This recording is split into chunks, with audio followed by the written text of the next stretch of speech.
നവരാത്രി പൂജ തുടങ്ങിയതുകൊണ്ട് ഇനി കുറച്ച് ദിവസം നോൽമ്പാണല്ലോ. അപ്പോൾ എന്നും എണീക്കുന്നത് ഇന്നിപ്പോൾ എന്ത് പച്ചക്കറിയാണ് വെക്കാമെന്ന് ആലോചിച്ചാണ്. അപ്പോൾ ഇന്ന് വിചാരിച്ച് കുറച്ച് സോയാബീനുണ്ട്, കുറച്ച് ഉള്ളിയൊക്കെ ഉണ്ട്. അപ്പോൾ മൂക്കാണെങ്കിൽ ഈ സോയാബീൻ ഭയങ്കര ഇഷ്ടമാണ് കേട്ടോ. അതുകൊണ്ട് ഇന്ന് സോയാബീൻ്റെ ഒരു ഫ്രൈ ഉണ്ടാക്കാൻ വിചാരിച്ചു. അപ്പോൾ ഞാനതൊന്ന് പതപ്പിച്ചൊക്കെ ഊറ്റി വെച്ച് പിന്നെ നമ്മളെ ഉള്ളിയൊക്കെ ഒന്ന് അരിഞ്ഞെടുക്കാമെന്ന് വിചാരിച്ചു. എനിക്ക് ഉള്ളി അരിയാൻ അധികം സ്പീഡൊന്നുമില്ല കേട്ടോ. ഞാൻ പതുക്കെയാണ് അരിയുക, വെറുതെ നിന്നെ കൈ കൊണ്ടിച്ച് മുറിക്കുന്നത്. അങ്ങനെ സ്പീഡിൽ അരിയുന്നവരൊക്കെ കാണുമ്പോൾ ഒരു അസൂയൊക്കെ ഉണ്ടാവാറുണ്ട്. പക്ഷെ ഞാനിങ്ങനെയാണ് ഗൈസ്. അങ്ങനെ കുറച്ച് ഇഞ്ചി ഉണ്ടായിരുന്നു.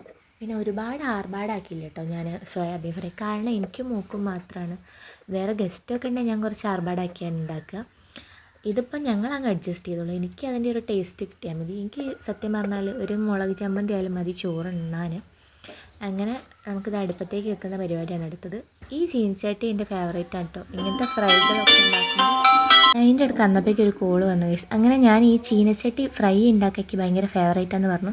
കാരണം ഇതിലുണ്ടാക്കുമ്പോൾ കുറച്ച് ആരോഗ്യപരമായിട്ട് നല്ലതാണ്. ഇത് ഇരുമ്പിൻ്റെ ചീനച്ചട്ടിയാണ് കേട്ടോ. അപ്പോൾ ഞാനൊരുവിധ സാധനങ്ങളൊക്കെ ഇതിലാണ് ഉണ്ടാക്കൽ, ഫ്രൈകൾ പൊരിക്കുന്നതൊക്കെ. അപ്പോൾ ഇഞ്ചിയും വെളുത്തുള്ളിയൊക്കെ ഇട്ടൊന്ന് വഴണ്ട് കഴിഞ്ഞേരെ ഞാൻ ഉള്ളി ഇട്ടിട്ടുണ്ട്.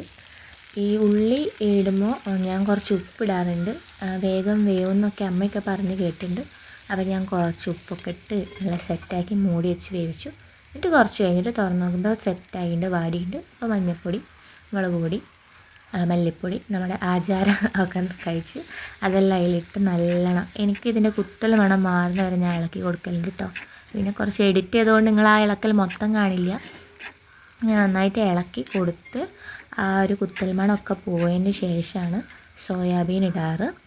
സോയാബീൻ ഇട്ട് ഇതിൻ്റെ മുന്നേ പൊടികൾ ഇടുന്നതിന് മുന്നേ സോയാബീൻ ഇടുന്നവരുണ്ട് കേട്ടോ. ഇതിൻ്റെ രീതിയാണ്, ഞാൻ ഇങ്ങനെയാണ് വെക്കാറ്. സോയാബീനൊക്കെ ഇട്ട് നന്നാക്കിയിട്ട് അതൊന്ന് മിക്സ് ചെയ്ത് കൊടുക്കുക. കാരണം സോയാബീൻ പതിപ്പിക്കുമ്പോൾ ഞാൻ മഞ്ഞൾപ്പൊടി ഉപ്പൊന്നും ഇട്ടില്ല. ഞാൻ ജസ്റ്റ് ചൂടുവെള്ളത്തിൽ പതിപ്പിച്ച് നല്ലോണം കഴുകി ഊറ്റി വെക്കലാണ് പതിവ്. അങ്ങനെ നന്നായിട്ട് അത് ഇളക്കി ഇളക്കി ഇളക്കി മിക്സാക്കി ഇനി കുറച്ച് വെള്ളം വേണം അതിലേക്ക്. കാരണം സോയാബീന് ചെറിയൊരു വേവുണ്ട്, അപ്പോൾ അതൊന്ന് വേവണം. പിന്നെ കുറച്ച് ഒരു ക്രീമി ടെക്സ്ചർ വരാൻ കൂടിയാണ് ഞാൻ വെള്ളം ഒഴിച്ചത്. അപ്പോൾ വെള്ളമൊക്കെ ഒഴിച്ച് സെറ്റാക്കി ഞാൻ റെഡിയാക്കുന്നുണ്ട്. ഇതിന് ഞാൻ എന്തോ ഒന്നുകൂടി ഇടാണ്ട്, അത് ഇതൊന്ന് ജസ്റ്റ് പതിച്ചിട്ടിടാമെന്ന് വിചാരിച്ചിട്ടാണ്. അപ്പോൾ ഏകദേശം സെറ്റായി. ഇനി അതൊന്ന് മൂടി തീ കൂട്ടി വെച്ചിട്ട് മൂടി വെക്കുക കേട്ടോ. ഞാൻ വേഗം പതക്കിയല്ലോ. ഗരം മസാലയാണ് ഞാൻ ഇടാൻ പറഞ്ഞത്, അത് ഞാൻ പിന്നെ ഇട്ടിട്ടുണ്ട്. ഒന്ന് പതച്ചിട്ടിടുന്നതാണ് നല്ലത് കേട്ടോ. ഞാൻ അതിട്ട് ഒന്നും കൂടി ഇളക്കി നന്നായിട്ട് മിക്സ് ആക്കിയിട്ട് ഒന്നും കൂടി മൂടി വയ്ക്കുന്നുണ്ട്. മൂടി വെച്ചിട്ട് നല്ലോണം ഒന്ന് പതച്ച് സെറ്റാവണം. അപ്പോഴേക്കും എല്ലാ വെള്ളമൊക്കെ ഒന്ന് വറ്റി റെഡിയാവും. അതാ ഈ കളറ് കണ്ടില്ലേ, ഈ ഒരു കളറ്. പിന്നെ ആ വെള്ളമൊക്കെ ഒന്ന് ഡ്രൈ ആയ പോലെ ഉണ്ട്.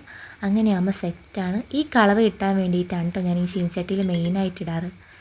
വേറെ എങ്ങനെ ഉണ്ടാക്കിയാലും എനിക്ക് ഈ ഒരു കളറ് കിട്ടില്ല.